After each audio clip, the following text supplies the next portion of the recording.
El año 2 antes de Cristo. Roma celebra su grandeza con juegos que durarán 3 días. El foro bulle de senadores, comerciantes y esclavos. Las columnas de mármol del templo de Marte resplandecen bajo el sol mediterráneo. Nadie imagina que en pocas horas el emperador más poderoso del mundo conocido leerá un informe que hará temblar los cimientos de su dinastía. Augusto, el hombre que transformó una república agonizante en un imperio próspero, está a punto de descubrir que su propia sangre ha profanado todo lo que él considera sagrado. ¿Puede un padre perdonar lo imperdonable cuando el honor de todo un imperio pende de un hilo? Julia nació en el año 39 a.C., cuando Roma todavía sangraba por las heridas de la guerra civil. Su padre, entonces conocido como Octavio, apenas tenía 24 años y luchaba por sobrevivir en el caos político que siguió al asesinato de Julio César. Su madre, Escribonia, provenía de una familia noble, pero fue apartada del lecho matrimonial apenas días después del parto. Octavio necesitaba casarse con Livia Drusila, la mujer que se convertiría en su compañera durante 52 años. Julia creció siendo la única hija de sangre del futuro emperador, una posición que la convertía en la pieza más valiosa del tablero político romano. Desde sus primeros años, Julia comprendió una verdad brutal. Ella no se pertenecía. Su cuerpo, su voluntad, sus deseos eran instrumentos del Estado. Augusto había restaurado la república en apariencia, pero en realidad concentraba todo el poder bajo títulos cuidadosamente elegidos. Necesitaba herederos varones, y Julia era el vehículo para conseguirlos. A los 14 años fue entregada en matrimonio a Marco Claudio Marcelo, su primo, sobrino favorito de Augusto. El muchacho tenía apenas 19 años. Roma entera celebró la unión como el matrimonio del siglo, augurando una dinastía que duraría 1000 años. Si te apasiona descubrir la historia que los libros de texto omitieron, suscríbete ahora y activa la campana. Aquí desenterramos el pasado sin censura, pero los dioses tenían otros planes. 2 años después, en el año 23 a.C., Marcelo murió durante una epidemia que asoló Roma. Las lenguas comenzaron a moverse. Algunos susurraban que Livia, la madrastra de Julia, había envenenado al joven para despejar el camino hacia el trono para sus propios hijos. Nunca se probó nada. Augusto lloró a su sobrino con lágrimas públicas, pero su mente calculaba ya el siguiente movimiento. Julia, viuda a los 17 años, pasó apenas meses de luto antes de ser prometida nuevamente. El elegido fue Marco Vipsanio Agripa. Tenía 42 años, 25 más que Julia. Era el mejor general de Augusto, el arquitecto de la victoria en Accio, el hombre que había construido el Panteón y reorganizado el sistema de acueductos de Roma. Era también un plebeyo, pero su genio militar y lealtad absoluta lo habían elevado a las alturas del poder. Para casarse con Julia, Agripa tuvo que divorciarse de su esposa actual, sobrina del emperador. El mensaje era claro. Nadie rechazaba una orden de Augusto, ni siquiera cuando esa orden implicaba deshacer una familia. Los primeros años del matrimonio fueron productivos. Julia dio a luz 5 hijos entre el 20 y el 12 a.C. Cayo y Lucio, los 2 primeros varones, fueron adoptados inmediatamente por Augusto como sus herederos directos. Agripina la mayor seguiría, destinada a convertirse en una de las mujeres más influyentes de la siguiente generación. Después llegó Agripa Póstumo, nacido tras la muerte de su padre, y Julia la menor, que heredaría el temperamento y el destino trágico de su madre. Durante estos años, mientras su útero servía al imperio, Julia aprendía algo peligroso: el poder de su posición y la fragilidad de las expectativas que pesaban sobre ella. Agripa murió en el año 12 a.C., en Campania, a los 51 años. Julia tenía 27. Había cumplido su deber. Había dado herederos varones al imperio. ¿Acaso no merecía ahora algo de libertad? Roma tenía otras ideas. Y también su padre. Augusto había promulgado recientemente las Leges Juliae, un conjunto de leyes morales destinadas a restaurar la virtud romana tradicional.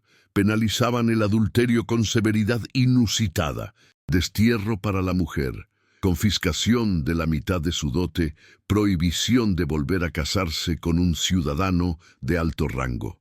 El emperador se había erigido como guardián de la moralidad pública. Menos de un año después de enviudar, Julia fue casada por tercera vez. El novio, Tiberio Claudio Nerón, hijo de Livia, el hijastro de Augusto. Tenía 34 años y estaba profundamente enamorado de su esposa, Vipsania Agripina, hija del difunto Agripa, con su primer matrimonio. Tiberio fue obligado a divorciarse estando Vipsania embarazada. Fuentes antiguas relatan que cuando Tiberio se encontró con Vipsania por casualidad, meses después, la siguió por las calles de Roma llorando abiertamente, hasta que ordenaron que nunca más se cruzaran. Ese era el hombre que ahora compartía lecho con Julia. El matrimonio fue un desastre desde el principio. Tiberio era melancólico, reservado, militar hasta la médula. Julia era vivaz, culta, ingeniosa. Había heredado el talento intelectual de su padre, pero también algo que Augusto jamás tuvo: un desprecio absoluto por la hipocresía. Durante años, mientras Roma la celebraba como matrona ejemplar, Julia había observado cómo su padre predicaba virtud mientras mantenía amantes, cómo castigaba adulterios ajenos mientras sus propias transgresiones quedaban en silencio. Ella aprendió que las reglas no eran para todos y decidió jugar el mismo juego. ¿Cuándo comenzó exactamente la doble vida de Julia? Los historiadores debaten, pero las evidencias sugieren que durante su matrimonio con Agripa ya mantenía relaciones extramaritales discretas. El anciano general pasaba meses en campañas militares. Julia, madre de los herederos del imperio, tenía acceso ilimitado a los círculos más exclusivos de Roma. Su residencia en el Palatino se convirtió en centro de reuniones culturales. Poetas, filósofos, políticos jóvenes acudían a debatir, recitar versos, beber vino importado de Grecia. Nadie sospechaba que bajo el barniz de refinamiento cultural se gestaba algo más oscuro. Cuando Tiberio fue destinado a campañas en Germania y Panonia, Julia quedó sola en Roma. Para entonces tenía 30 y tantos años, una edad considerada madura para los estándares romanos, pero ella conservaba su belleza y sobre todo su ingenio. Sus fiestas se hicieron legendarias, no las celebraciones oficiales donde matronas respetables bebían vino aguado y conversaban sobre gestión doméstica. Las otras fiestas, las que comenzaban al caer la noche en el foro, precisamente frente a la tribuna desde donde Augusto había pronunciado sus leyes morales. ¿Casualidad o provocación deliberada? Los nombres comenzaron a circular en voz baja entre los senadores. Julio Antonio, hijo del triunviro Marco Antonio, enemigo que Augusto había derrotado en Accio. Quinto Crispino, Apio Claudio Pulcro, Sempronio Graco, Escipión el africano, descendiente del legendario general, todos ellos jóvenes, todos de familias nobles, todos casados y todos, según las acusaciones posteriores, amantes de Julia. No eran encuentros furtivos en habitaciones oscuras, eran orgías públicas que escandalizaban incluso a una ciudad acostumbrada a la decadencia. Se decía que Julia y sus acompañantes bebían hasta el amanecer, danzaban desnudos, copulaban en los mismos espacios sagrados del poder romano. Pero Julia no era simplemente una mujer desenfrenda persiguiendo placer. Era más compleja que eso. Sus palabras, preservadas por Macrobio décadas después, revelan una inteligencia mordaz y una autoconciencia perturbadora. Cuando le preguntaron cómo podía tener hijos que se parecieran a Agripa mientras mantenía numerosos amantes, respondió: «Nunca embarco pasajeros excepto cuando la bodega está llena. La frase, tan gráfica como ingeniosa, resume su filosofía. Cumplía sus deberes reproductivos antes de buscar placer. ¿Era esto cinismo o pragmatismo? ¿Rebeldía o adaptación a un sistema que la usaba como instrumento? Durante años, el secreto se mantuvo. Roma es una ciudad de rumores, pero los rumores sobre la familia imperial eran peligrosos. Quienes sabían algo callaban. Los que participaban en las fiestas de Julia tenían tanto que perder como ella. Sus esposos, sus padres, sus carreras políticas pendían del mismo hilo. El sistema se protegía a sí mismo mediante silencio cómplice. Pero había quienes observaban. Siempre hay quienes observan. Livia, la esposa de Augusto, madrastra de Julia, nunca la había querido. Desde la infancia de Julia, Livia había intentado posicionar a sus propios hijos, Tiberio y Druso, como herederos legítimos. Cada hijo de Julia era una barrera más entre sus propios descendientes y el trono.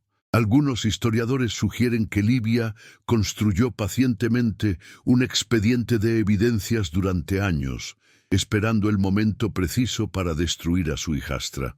Otros creen que fue el propio Tiberio quien, humillado por el comportamiento de su esposa, comenzó a reunir testimonios. Estamos documentando cada detalle de este conflicto. Si valoras este nivel de profundidad que no encuentras en otros canales, dale un like y únete a nuestra comunidad. En el año 2 a.C., algo cambió. Quizás Julia se volvió descuidada. Quizás sus enemigos finalmente reunieron evidencia irrefutable. O quizás alguien decidió que había llegado el momento de actuar. Los detalles exactos permanecen oscuros, pero sabemos esto. Informantes llevaron a Augusto descripciones detalladas de las actividades de su hija. Son rumores vagos. Testimonios específicos con nombres, fechas, lugares, esclavos que habían servido vino, guardias que habían mirado hacia otro lado. Participantes que, bajo presión o promesas de inmunidad, confesaron todo. Imagina el momento. Augusto, de 62 años, el padre de la patria, el restaurador de la virtud romana, leyendo página tras página que detallaban cómo su única hija había convertido el foro en burdel, cómo había fornicado con enemigos políticos, cómo había burlado las mismas leyes que él había promulgado. No era solo adulterio, era traición simbólica a todo lo que Augusto había construido. Cada acto sexual de Julia era una profanación del proyecto político de su padre. La reacción fue inmediata y brutal. Augusto convocó al Senado. No personalmente, estaba demasiado avergonzado para aparecer. Envió una carta que su secretario leyó en voz alta. El documento enumeraba los crímenes de Julia: adulterio múltiple, conducta inmoral, conspiración contra las leyes del Estado. No mencionaba nombres de cómplices todavía. Eso vendría después. Por ahora, el foco era ella. La hija del emperador, madre de los herederos imperiales, había violado la Lex Julia de adulterio. La ironía era tan espesa que podía cortarse con gladio. La sentencia fue pronunciada sin juicio. Augusto usó su autoridad de pater familias, poder legal absoluto que todo padre romano tenía sobre su descendencia. Podía haberla ejecutado. La ley le daba ese derecho. En cambio, eligió algo que muchos consideraron peor: exilio perpetuo. Julia fue despojada de todos sus privilegios, confiscada la mitad de su fortuna personal y desterrada a Pandataria, una isla minúscula en el mar Tirreno. 5 kilómetros de roca volcánica donde no crecía nada, excepto arbustos resecos, sin lujos, sin sirvientes, sin vino. Prohibido que ningún hombre la visitara sin permiso expreso de Augusto. Pero la purga no terminó con Julia. Los nombres comenzaron a caer como fichas de dominó. Julio Antonio fue el primero. Hijo del odiado Marco Antonio, su conexión con Julia se interpretó como conspiración política. ¿Acaso planeaba usar su relación con la hija del emperador para reclamar poder? Nunca lo sabremos. Augusto no permitió defensa. Julio Antonio fue ejecutado o forzado al suicidio. Las fuentes difieren. Su muerte envió un mensaje claro. Esto no era solo sobre moral sexual, era sobre poder y lealtad. Quinto Crispino, Apio Claudio Pulcro, Escipión, todos desterrados a islas distantes. Sempronio Graco fue enviado a Cercina, en la costa africana, donde permanecería 14 años hasta que el emperador Tiberio ordenara su ejecución. Sus familias fueron destruidas, propiedades confiscadas, carreras políticas aniquiladas, hijos marcados con el estigma de sus padres. La purga transformó el paisaje político de Roma.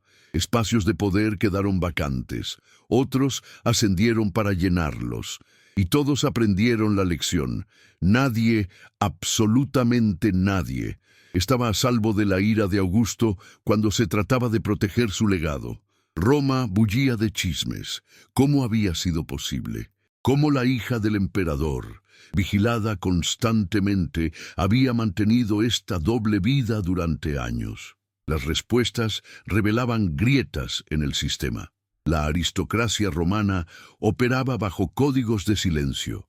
Las mujeres nobles tenían libertad de movimiento que las mujeres comunes no disfrutaban.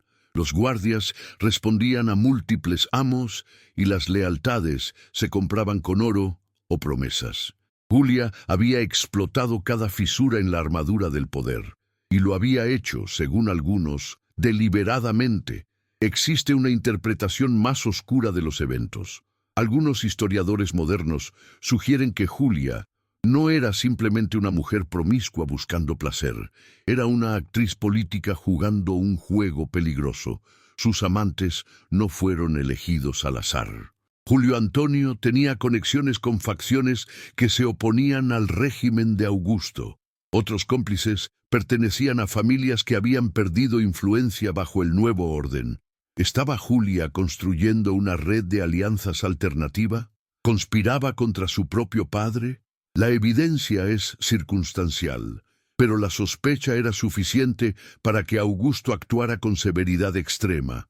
Tiberio, el esposo humillado, estaba en Rodas cuando estalló el escándalo.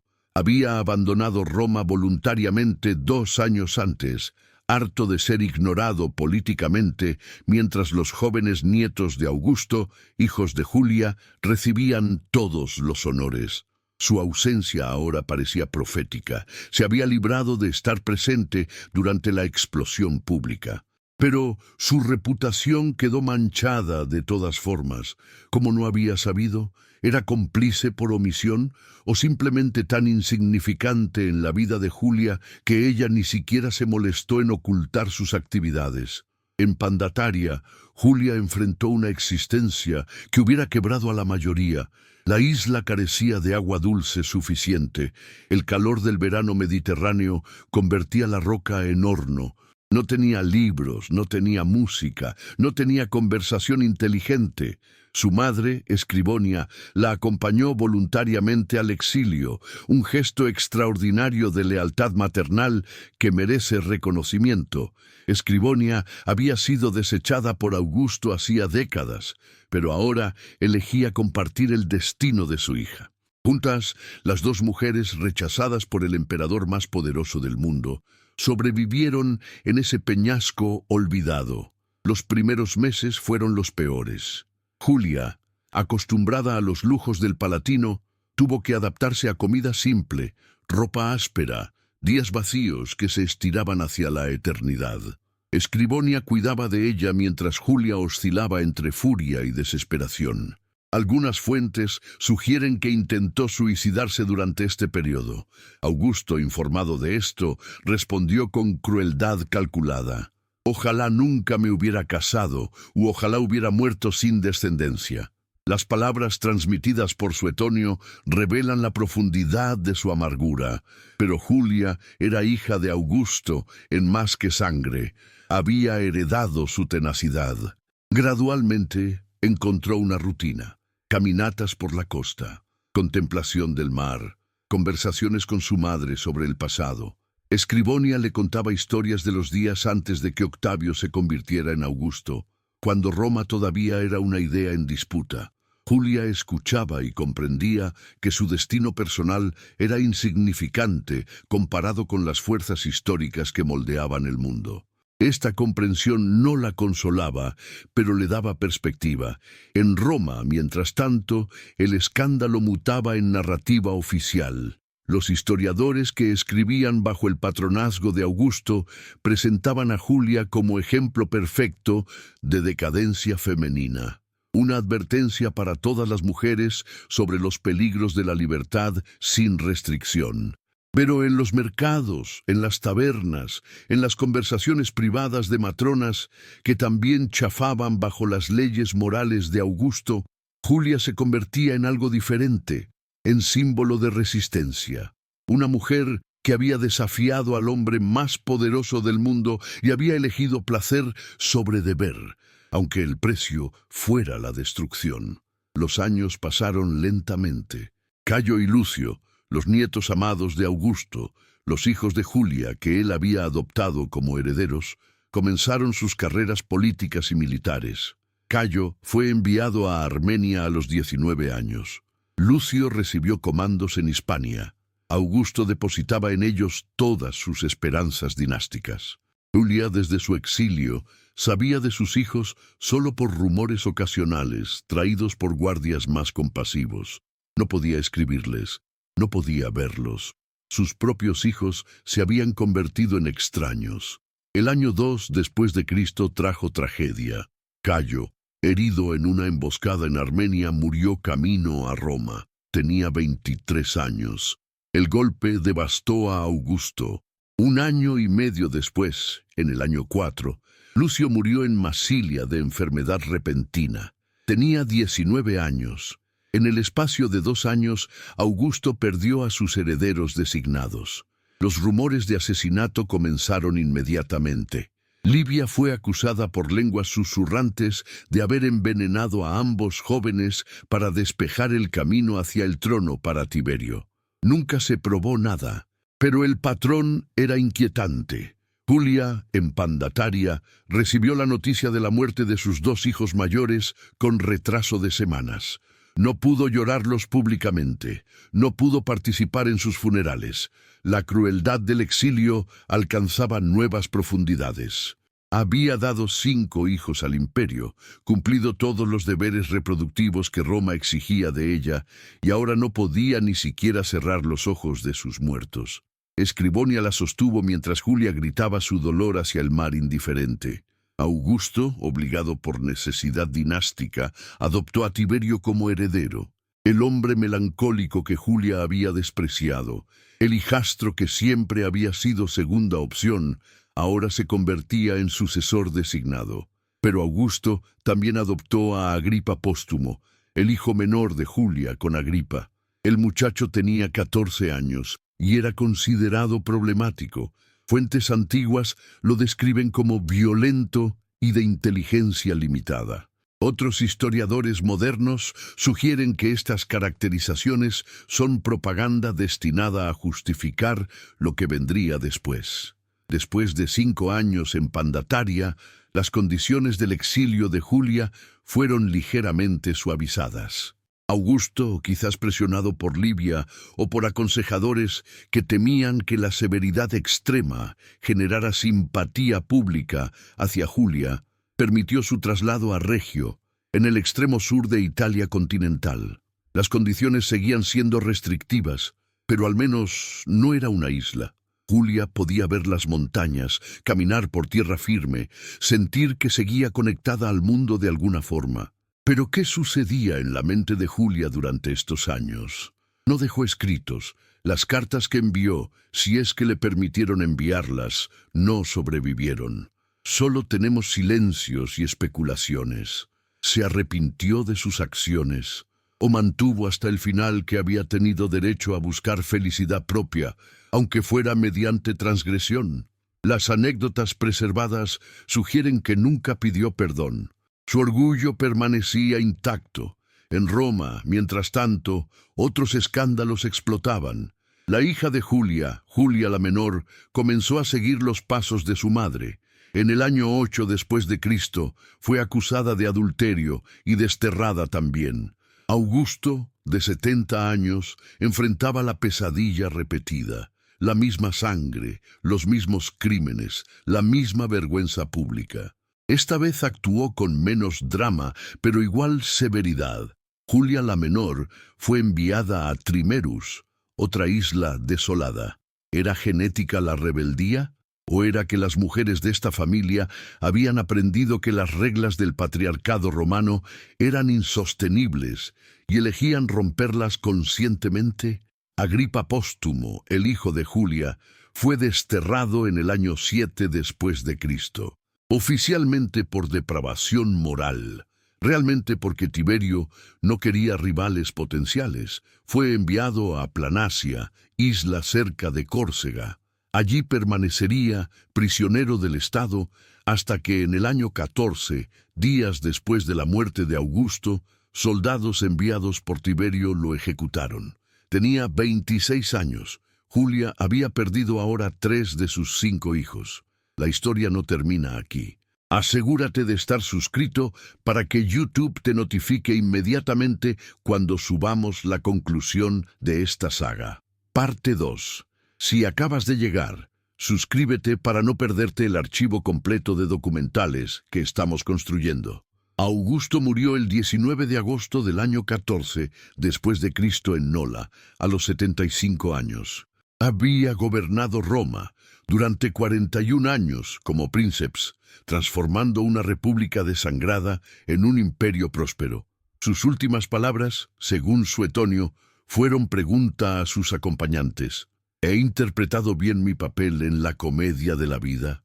Irónico para un hombre que había pasado décadas construyendo una imagen de virtud moral mientras su propia familia se desmoronaba en escándalos sexuales.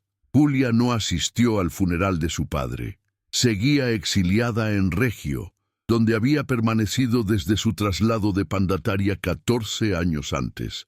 Ahora tenía 53 años, una edad avanzada para los estándares romanos.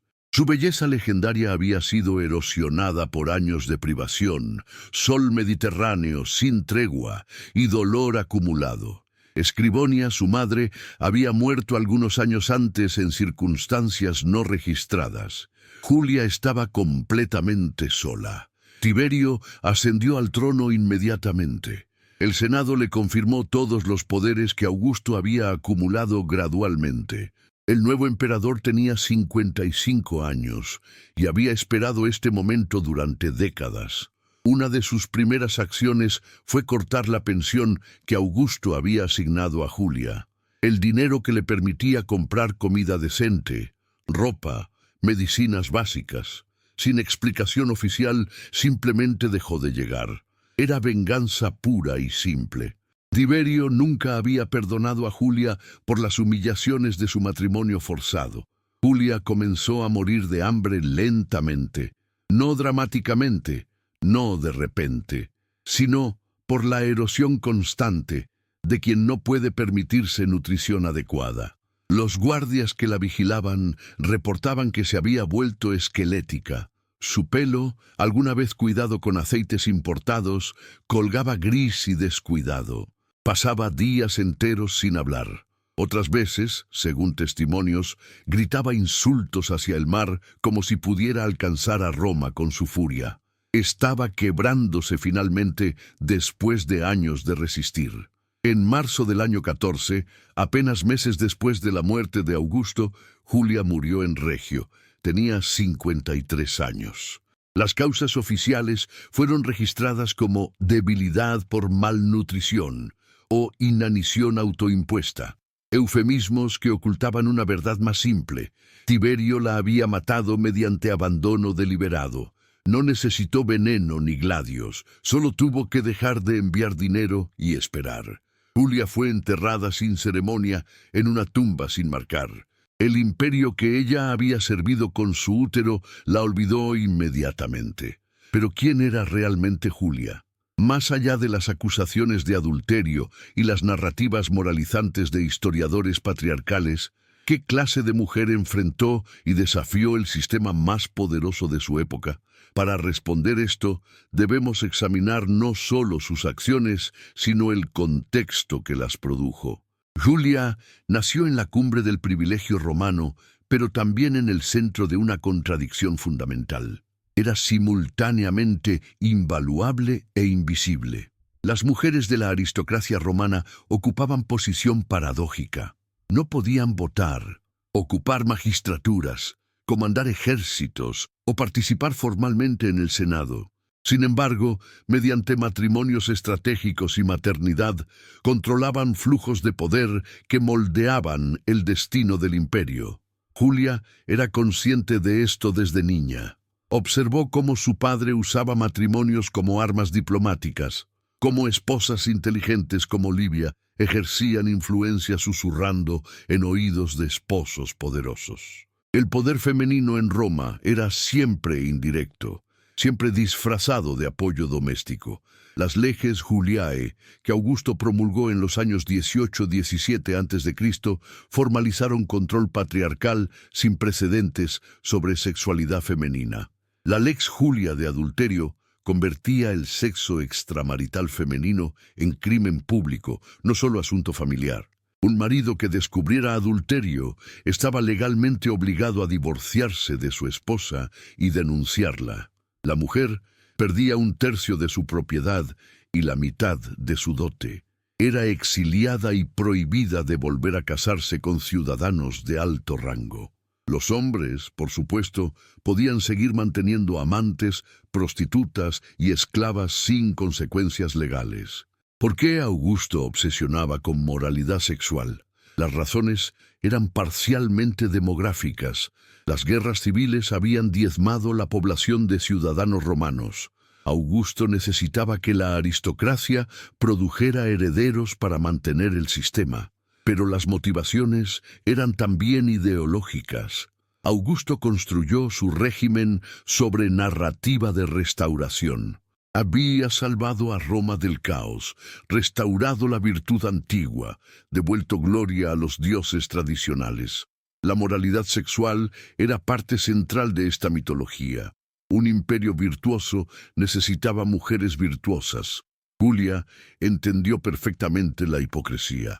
Su padre mantenía amantes mientras predicaba fidelidad matrimonial.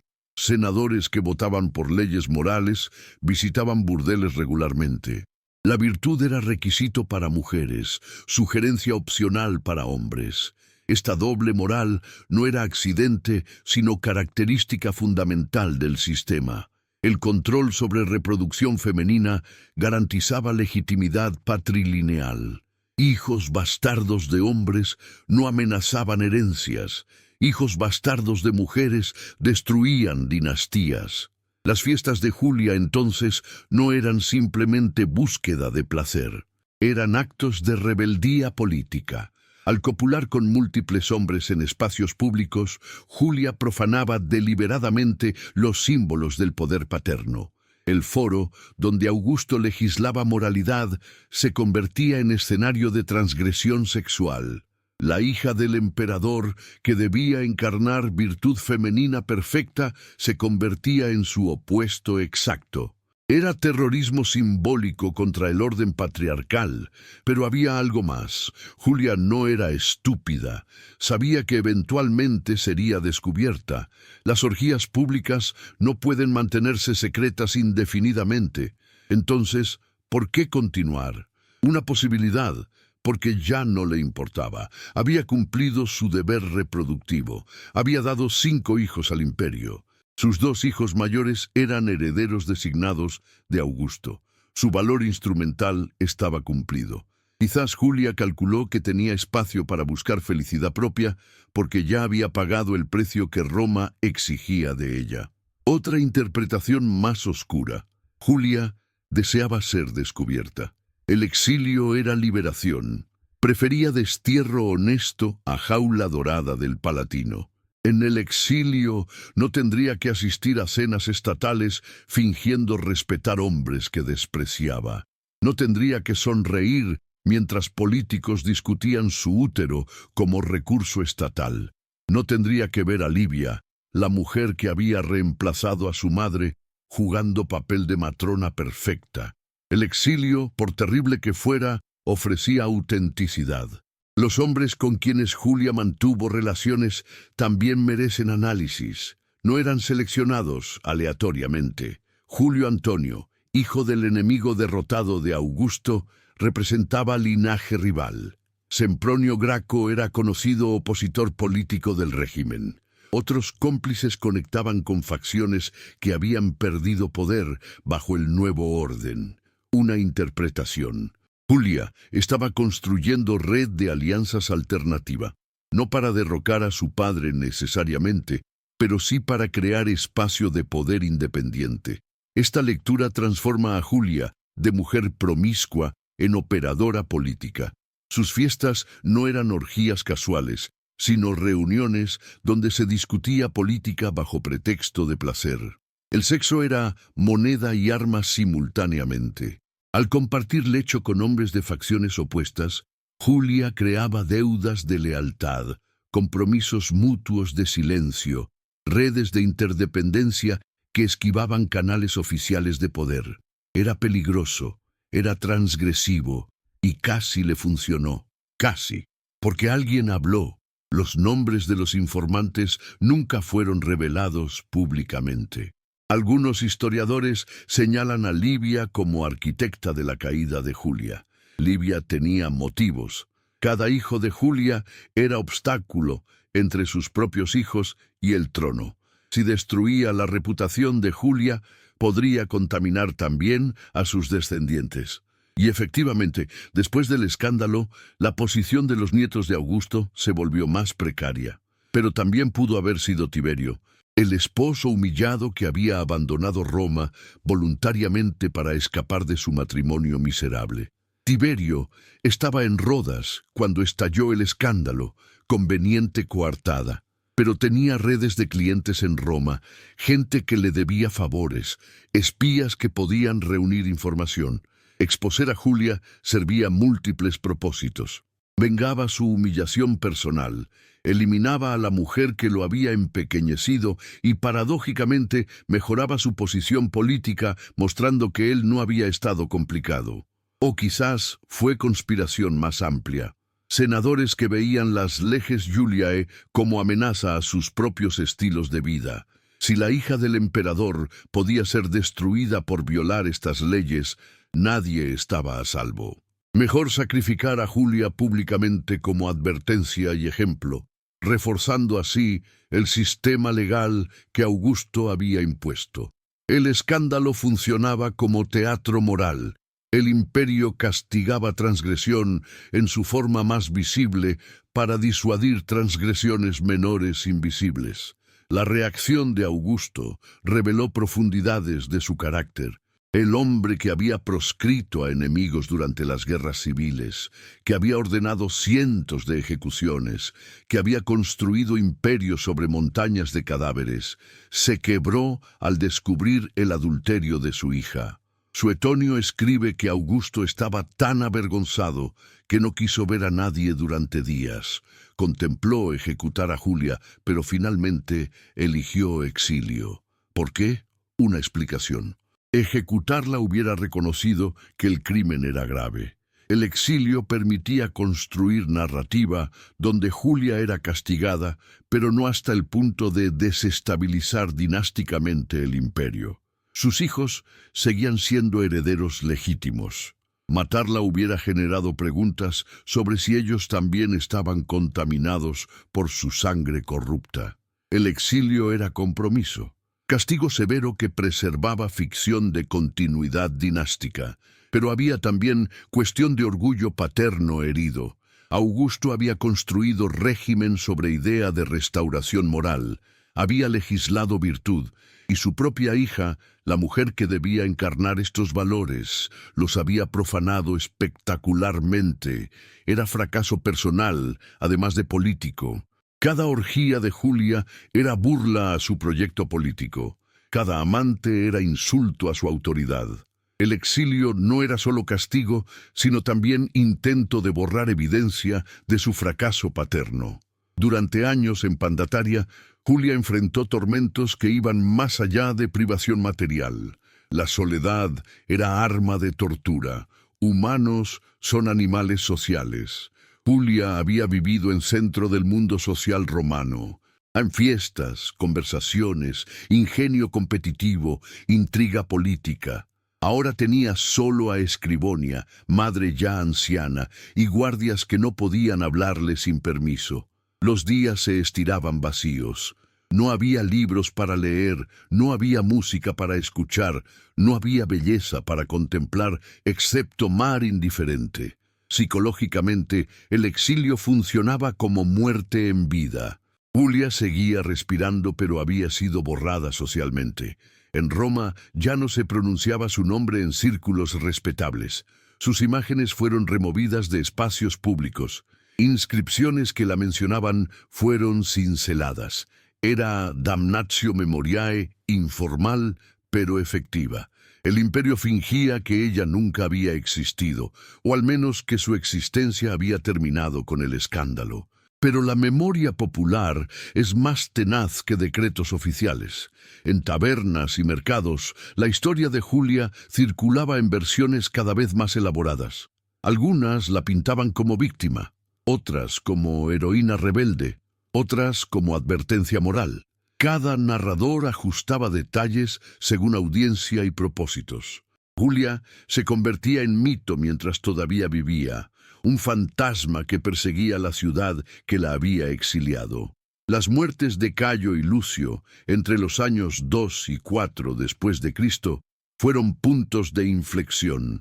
Augusto había depositado todas sus esperanzas en estos nietos. Los había entrenado personalmente, dado comandos militares a edades tempranas, presentado al Senado como herederos designados. Y ahora ambos estaban muertos antes de cumplir 25 años. Las circunstancias de sus muertes generaron sospechas inmediatas. Cayo murió en Armenia tras ser herido en emboscada, pero la herida inicialmente no parecía mortal. ¿Por qué empeoró repentinamente durante su viaje de regreso? Fue tratada inadecuadamente deliberadamente. Lucio murió en Masilia de enfermedad súbita. En hombre joven y saludable, muerte súbita sin explicación detallada levanta preguntas. Los rumores de envenenamiento por Livia nunca pudieron probarse, pero tampoco silenciarse completamente. Si Livia efectivamente asesinó a los nietos de Augusto, fue crimen perfecto. No había autopsias forenses en Roma antigua. Venenos sofisticados podían imitar enfermedades naturales. Y Livia tenía motivo claro: despejar camino hacia trono para Tiberio. Pero también es posible que Cayo y Lucio simplemente tuvieran mala suerte. Medicina romana era primitiva. Infecciones mataban fácilmente. Guerras eran peligrosas. No se necesita conspiración para explicar muertes prematuras en época donde esperanza de vida promedio era 40 años. Para Julia, encerrada en su exilio, las muertes de sus hijos fueron agonía multiplicada. No pudo despedirse, no pudo llorarlos públicamente, no pudo participar en rituales funerarios que hubieran dado sentido a su pérdida. La crueldad del exilio alcanzaba nuevas profundidades. Le habían quitado incluso derecho a ser madre en el dolor. Sus hijos se habían convertido en propiedad del Estado, y cuando murieron, el Estado no le permitió reclamarlos ni siquiera en muerte. Agripa Póstumo, su hijo menor, fue desterrado en año 7 después de Cristo, cuando tenía 17 años. Las acusaciones oficiales eran vagas: temperamento violento, depravación moral, comportamiento impropio de un príncipe. Descripciones tan generales que podían significar cualquier cosa o nada. La realidad probable: Tiberio, ya adoptado por Augusto como heredero, no quería competidores. Agripa Póstumo era hijo biológico de Marco Agripa, el general más glorioso de su generación. Tenía legitimidad dinástica. El exilio de Agripa fue más severo que el de Julia. Lo enviaron a Planacia, isla deshabitada sin comodidades. No le permitieron compañía excepto guardias. Pasó 7 años allí, de los 17 a los 24. Durante este tiempo, su mente probablemente se deterioró. Aislamiento extremo causa daño psicológico irreversible. Cuando finalmente fue ejecutado días después de la muerte de Augusto, probablemente ya no era la misma persona que había sido exiliada. La muerte de Agripa póstumo fue asesinato judicial ordenado por Tiberio. El nuevo emperador no podía permitir que potencial rival sobreviviera. No importaba que Agripa hubiera sido declarado demente oficialmente. No importaba que hubiera pasado años en prisión. Mientras respirara, representaba amenaza. Entonces Tiberio envió centurión a Planacia con órdenes simples: ejecución inmediata. Agripa murió sin juicio, sin defensa, sin testigos, excepto su asesino. Julia perdió así 3 de sus 5 hijos: Cayo, Lucio y Agripa póstumo. Le quedaban 2 hijas. Agripina la mayor sobreviviría a su madre, pero enfrentaría sus propias tragedias. Casada con Germánico, popular general romano, tendría 9 hijos, incluyendo el futuro emperador Calígula. Pero Germánico murió en año 19, probablemente envenenado por órdenes de Tiberio. Agripina fue posteriormente exiliada y murió de hambre en prisión en año 33. La maldición familiar continuaba. Julia la menor, la otra hija, siguió los pasos de su madre exactamente. En año 8 después de Cristo fue acusada de adulterio y desterrada a Trimerus. Augusto, de 70 años, enfrentaba pesadilla repetida. Su hija y su nieta, ambas castigadas por los mismos crímenes. ¿Era genética, ambiente, o era que las mujeres de esta familia habían aprendido que rebelión era única forma de agencia en sistema que las reducía a úteros reproductivos? El patrón sugiere transmisión cultural más que genética. Julia la mayor crió a sus hijas en ambiente donde probablemente cuestionaba abiertamente las hipocresías del sistema. Aunque no tenemos evidencia directa, podemos inferir que Julia no enseñó a sus hijas a ser matronas sumisas. Les enseñó a pensar críticamente, a reconocer contradicciones, quizás incluso a valorar autonomía personal sobre conformidad social. Esta educación era arma de doble filo. Empoderaba, pero también condenaba. La pregunta que persiste es: ¿se arrepintió Julia? No tenemos confesión deathbed, no hay cartas preservadas donde exprese remordimiento. El silencio puede interpretarse de múltiples formas. Quizás estaba demasiado quebrada para articular pensamientos coherentes al final. Quizás mantuvo orgullosamente su posición hasta la muerte. O quizás, en privacidad de sus últimos días, reflexionó sobre costos de su rebelión y se preguntó si había valido la pena. Los costos fueron extraordinarios. Perdió libertad durante 12 años, perdió 3 hijos, perdió relación con hijos sobrevivientes, perdió su posición, su riqueza, su reputación, murió hambrienta en exilio, olvidada por el imperio que había servido. Si esto fue precio de rebelión, fue precio devastador. Pero ¿cuál era la alternativa? Vivir como matrona perfecta, sonriendo en cenas estatales, fingiendo respeto por sistema que la instrumentalizaba. Hubiera sido esa vida menos destructiva.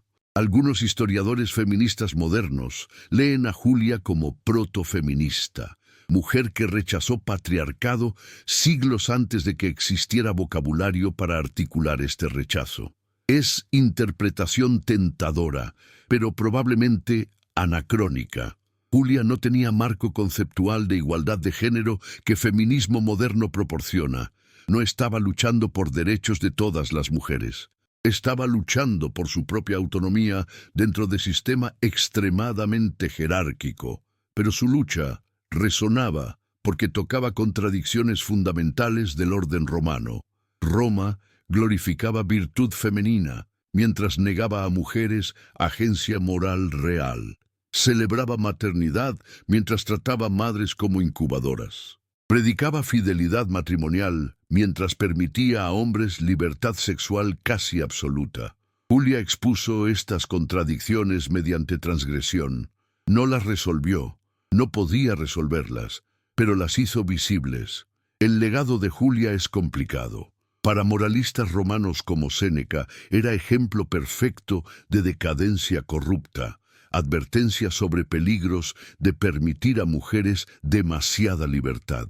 Para otros escritores antiguos, como Macrobio, era figura trágica, cuya inteligencia y vivacidad fueron destruidas por rigideces de sistema patriarcal.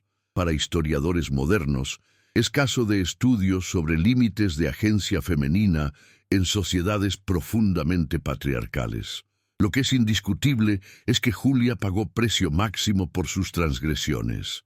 Augusto, obsesionado con legado y moralidad pública, no pudo perdonar a su hija ni siquiera en su lecho de muerte. Tiberio, amargado por humillaciones de su matrimonio forzado, la mató mediante abandono deliberado. El imperio que ella había servido con su útero la descartó cuando ya no era útil reproductivamente y se había convertido en vergüenza política. Pero Julia también dejó herencia invisible.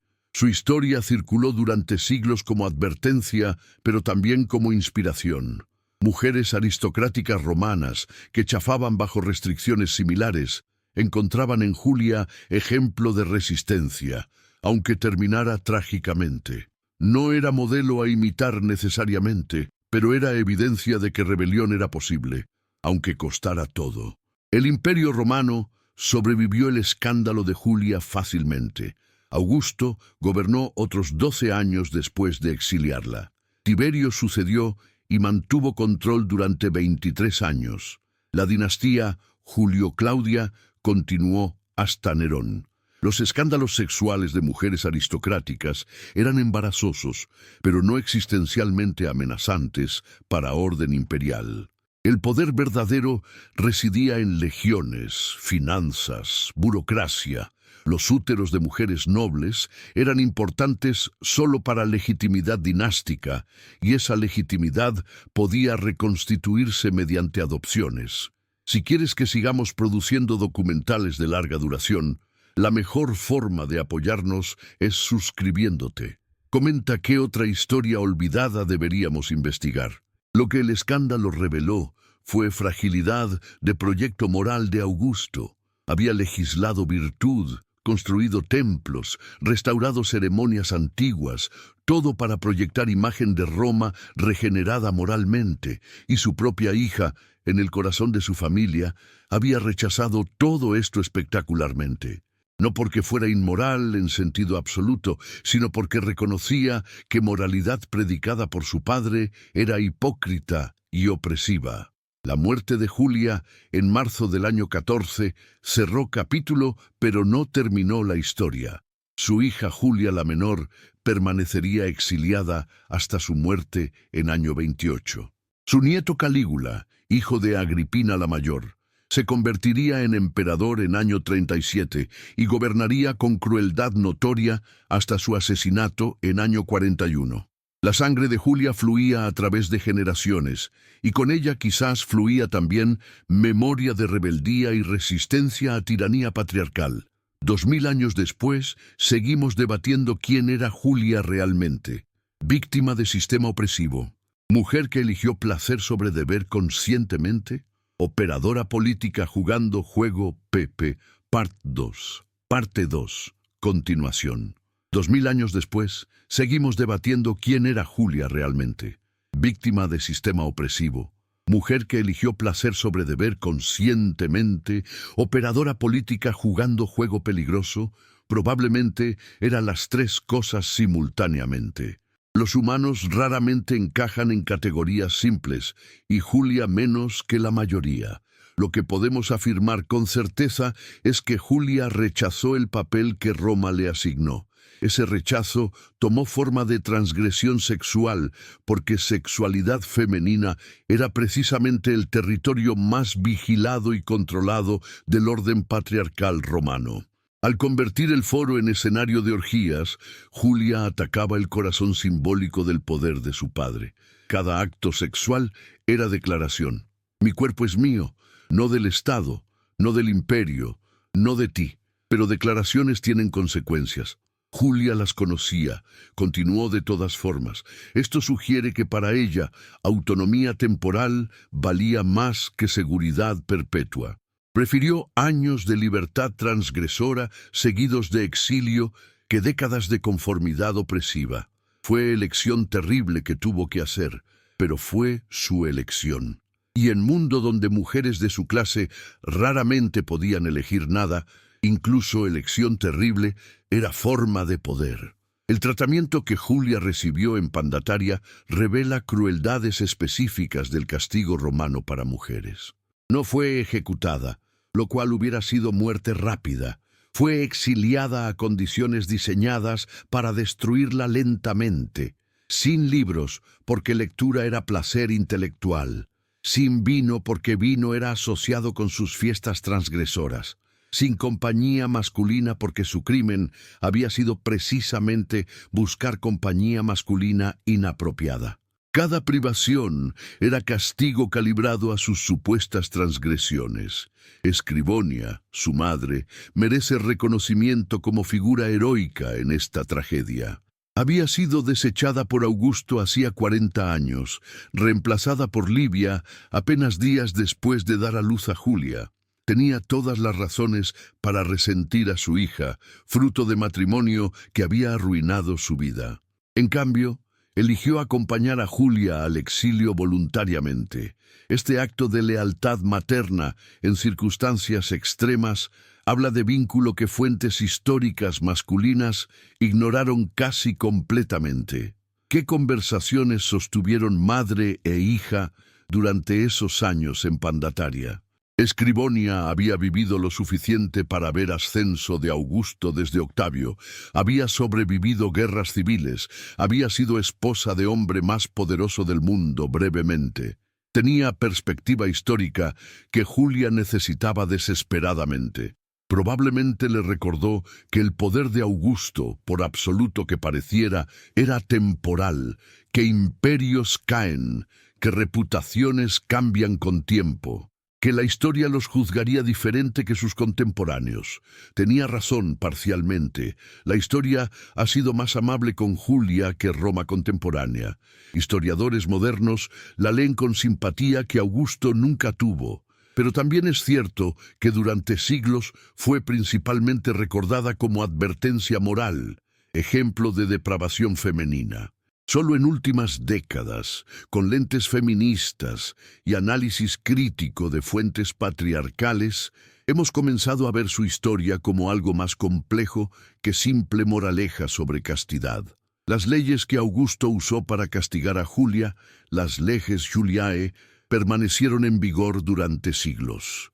Legislación moral que criminalizaba adulterio femenino mientras permitía libertad sexual masculina, se convirtió en modelo para códigos legales posteriores. El doble estándar que Julia rechazó se institucionalizó en ley romana y luego en ley canónica cristiana.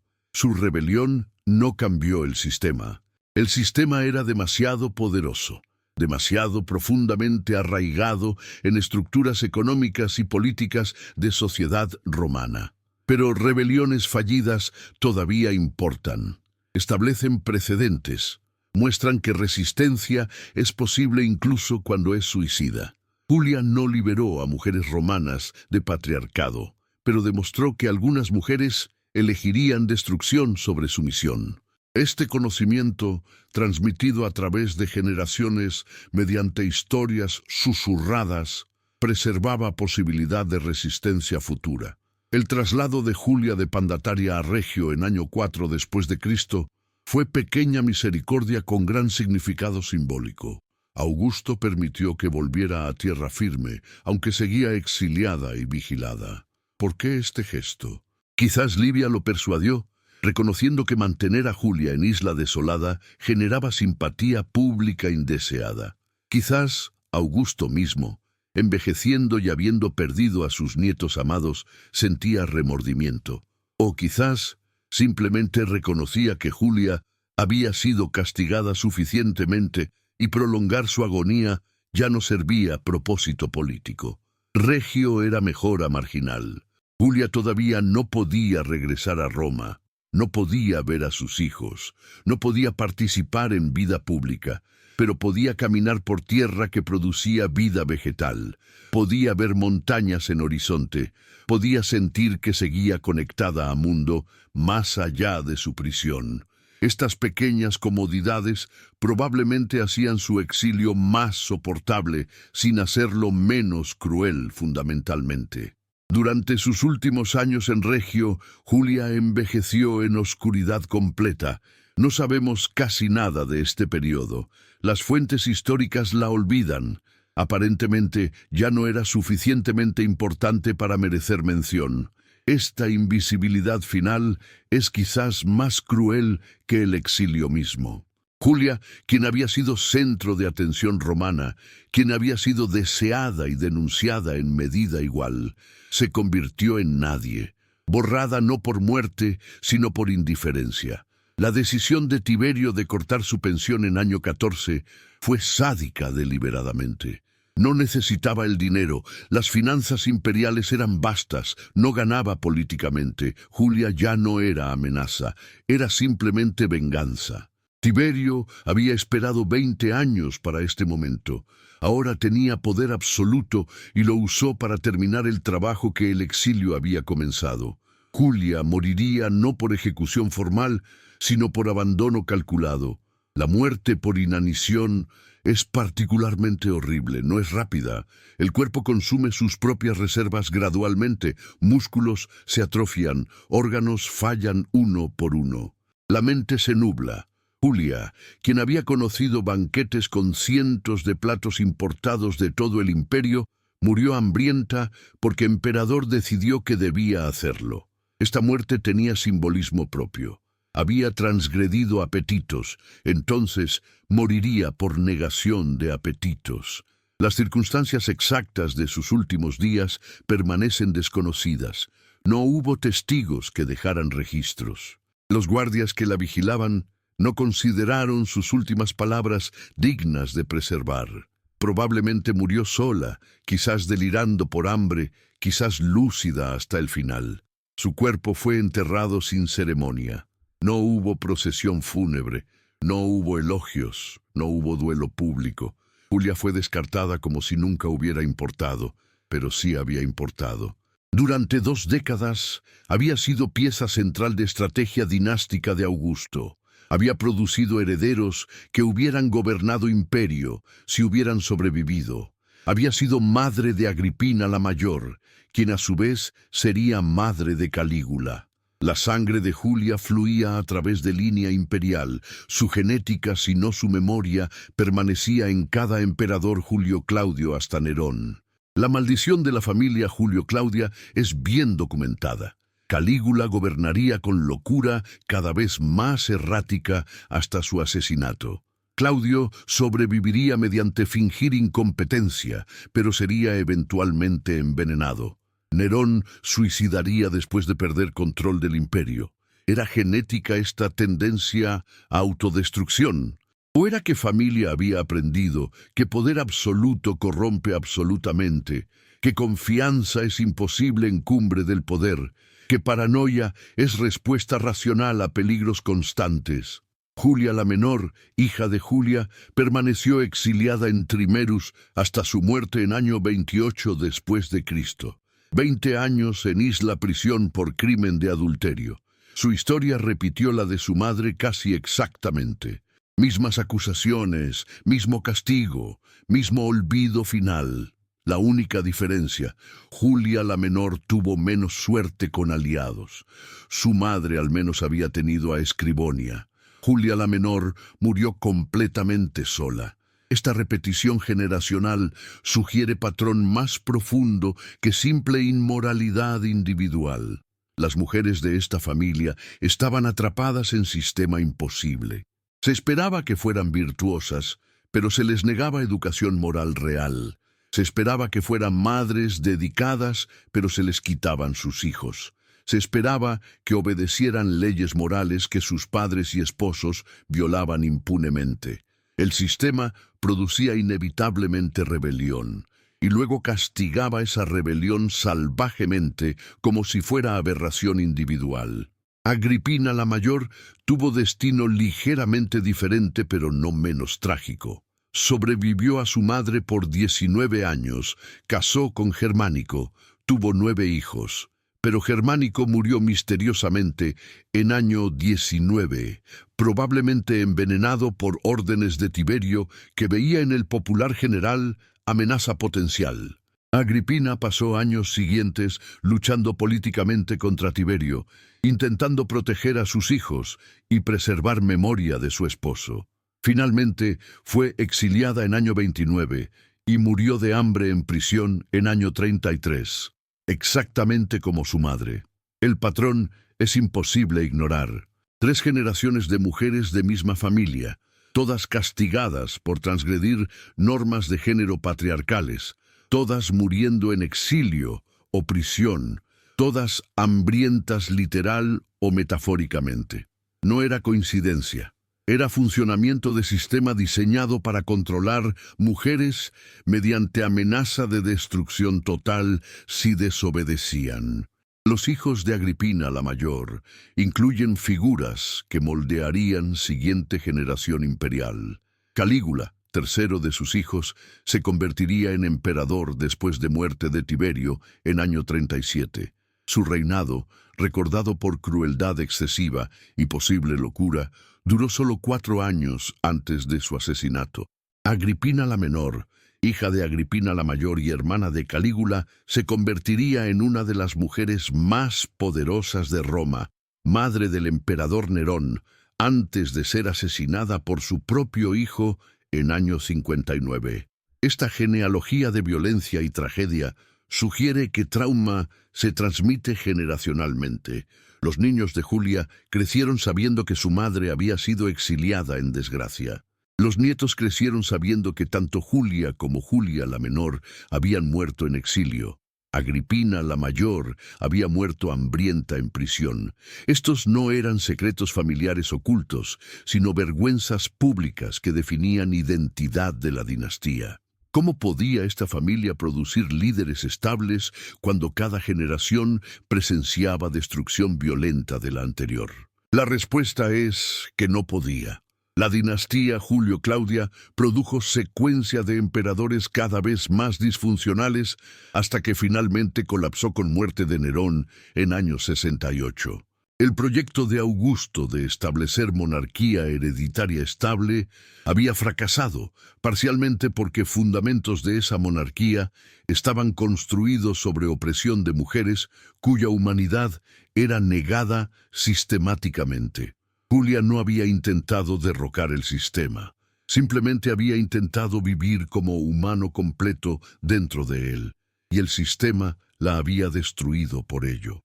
Esta destrucción envió mensaje a todas las mujeres romanas: conformarse o sufrir. Muchas eligieron conformarse, algunas eligieron sufrir, y el imperio continuaba funcionando sobre sus cuerpos quebrados. Pero ¿qué hubiera pasado si Augusto hubiera perdonado a Julia?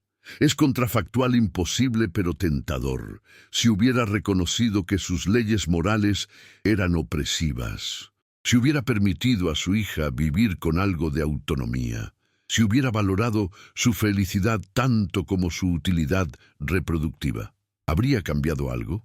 Probablemente no, fundamentalmente. El sistema era más grande que cualquier individuo, incluso el emperador. Pero quizás habría establecido precedente diferente, precedente de misericordia sobre rigidez, de humanidad sobre ideología. Augusto eligió el otro camino. Eligió hacer de su hija ejemplo, sacrificio público a sus propias leyes. Esta elección reveló límites de su humanidad. Podía ser magnánimo con enemigos políticos derrotados, ofrecer clemencia a quienes se sometían, pero no podía perdonar transgresiones que exponían hipocresía en corazón de su proyecto político. Julia había pecado no solo contra moral sexual, sino contra narrativa que Augusto estaba construyendo sobre Roma regenerada. Las últimas palabras registradas de Augusto sobre Julia son brutales en su honestidad. Ojalá nunca me hubiera casado, u ojalá hubiera muerto sin descendencia. Deseaba que Julia nunca hubiera existido. Esta maldición paterna resume tragedia de su relación. Ella había sido siempre solo instrumento para él, nunca hija en sentido emocional completo. Cuando ese instrumento se reveló, prefería su no existencia a su humanidad imperfecta. Julia no pudo responder a esta maldición.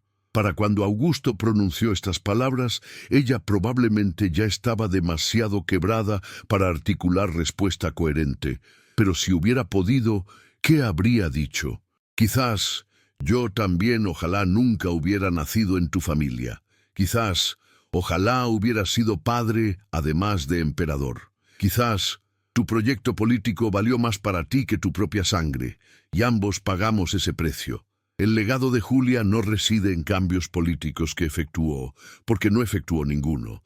Reside en su resistencia misma, en el hecho de que eligió transgresión sobre obediencia, sabiendo costos, en que vivió según sus propios términos, aunque fuera brevemente, en que rechazó ser reducida a útero reproductivo del Estado. Estos actos no liberaron a nadie excepto a ella misma, y esa liberación fue temporal y costosa, pero fueron actos de agencia humana en sistema diseñado para negar esa agencia. 2000 años después, recordamos a Julia no porque fue virtuosa según estándares de su época, sino porque fue humana, en formas que esos estándares intentaban suprimir. Tenía deseos, ambiciones, inteligencia, humor. Usó su posición privilegiada no para reforzar sistema, sino para crear espacios de libertad dentro de él. Esos espacios fueron temporales y finalmente destruidos, pero existieron. Y su existencia misma era amenaza al orden que Augusto intentaba imponer. La historia de Julia nos recuerda que todo sistema político, por glorioso que parezca desde fuera, está construido sobre sacrificios humanos individuales. El Imperio Romano que celebramos por ingeniería, derecho, literatura, estaba también construido sobre esclavitud masiva, conquistas violentas y opresión sistemática de mujeres. Julia era parte de élite de ese sistema, privilegiada en comparación con millones, pero incluso en cumbre del privilegio, su humanidad era negada por ser mujer. Su historia también nos recuerda que rebelión personal no es lo mismo que revolución política. Julia desafió normas de género pero no creó movimiento. Otras mujeres no la siguieron en protesta organizada. Su transgresión fue individual y finalmente aislada. Esto no la hace menos significativa, pero sí limita su impacto histórico. Cambio sistemático requiere acción colectiva que no era posible en contexto romano. Sin embargo, actos individuales de resistencia preparan terreno para cambios futuros. Al mostrar que transgresión era posible, Julia estableció precedente. Otras mujeres nobles romanas conocían su historia. Algunas probablemente la usaron como advertencia para conformarse. Otras, quizás, la usaron como inspiración para buscar márgenes de libertad en sus propias vidas. Estos efectos son imposibles medir, pero probablemente existieron. La muerte de Julia en marzo del año 14 cerró capítulo personal, pero no histórico. Su sangre continuaba fluyendo a través de línea imperial. Su memoria, por suprimida que fuera oficialmente, circulaba en tradición oral. Las contradicciones que ella había expuesto seguían sin resolverse en sociedad romana. Mujeres continuaban siendo instrumentalizadas para propósitos dinásticos. Doble moral sexual continuaba definiendo expectativas de género. El sistema que la había destruido permanecía intacto, pero Julia había demostrado algo importante, que sistema podía ser desafiado. Que mujeres podían elegir rebelión sobre conformidad, aunque precio fuera devastador. Que incluso poder absoluto de emperador tenía límites, porque no podía controlar completamente voluntad humana. Augusto pudo exiliar a Julia, cortar su pensión, borrar su nombre de espacios públicos, pero no pudo hacer que ella se arrepintiera. No pudo cambiar el hecho de que ella había elegido su propia vida, brevemente, antes de que él la destruyera. Esta es la victoria final de Julia, pequeña pero significativa. Mantuvo su autonomía moral incluso en derrota. No pidió perdón, no suplicó clemencia declarando arrepentimiento, aceptó consecuencias de sus elecciones sin renunciar a validez de esas elecciones. En mundo donde mujeres eran constantemente presionadas a confesar culpas e interiorizar vergüenza, Julia se negó. Su silencio final era forma de resistencia. Si quieres que sigamos produciendo documentales de larga duración, la mejor forma de apoyarnos es suscribiéndote.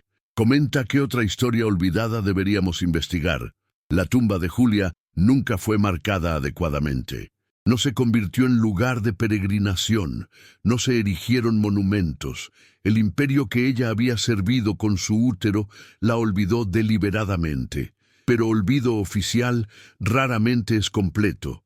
Historias sobreviven en márgenes, susurradas por quienes reconocen en ellas reflejos de sus propias luchas. Julia sobrevivió así, no en mármol, sino en memoria. Hoy, cuando leemos su historia con 2000 años de distancia, vemos más claramente que sus contemporáneos pudieron ver. Vemos mujer atrapada en sistema imposible, eligiendo rebelión imperfecta sobre conformidad opresiva. Vemos padre que valoró proyecto político sobre amor paterno. Vemos imperio construido sobre control de cuerpos femeninos, tanto como sobre conquista militar. Vemos tragedia que no tenía que suceder, pero era casi inevitable, dadas estructuras de poder romano.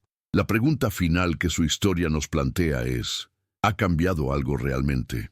Sistemas modernos raramente exilian mujeres a islas desiertas por adulterio, pero todavía intentan controlar sexualidad femenina mediante ley, costumbre, vergüenza social. Todavía reducen mujeres a funciones reproductivas en debates políticos. Todavía castigan transgresión femenina más severamente que transgresión masculina. Las formas han cambiado, las dinámicas subyacentes persisten. Julia murió hace más de 2000 años, hambrienta y olvidada en exilio. Pero su historia vive porque toca verdades eternas sobre poder, género, familia y costos de resistencia.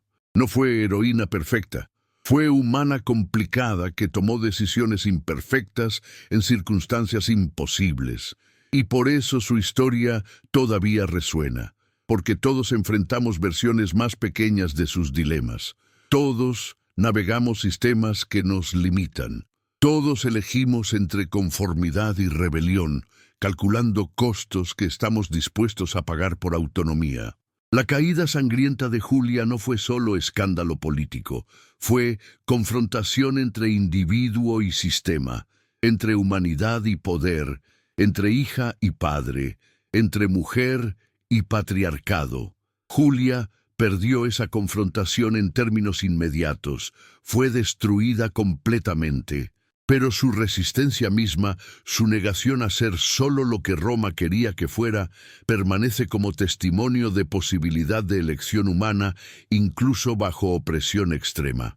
Y ese testimonio, transmitido a través de siglos, es su legado final, imperfecto, trágico, pero innegablemente humano.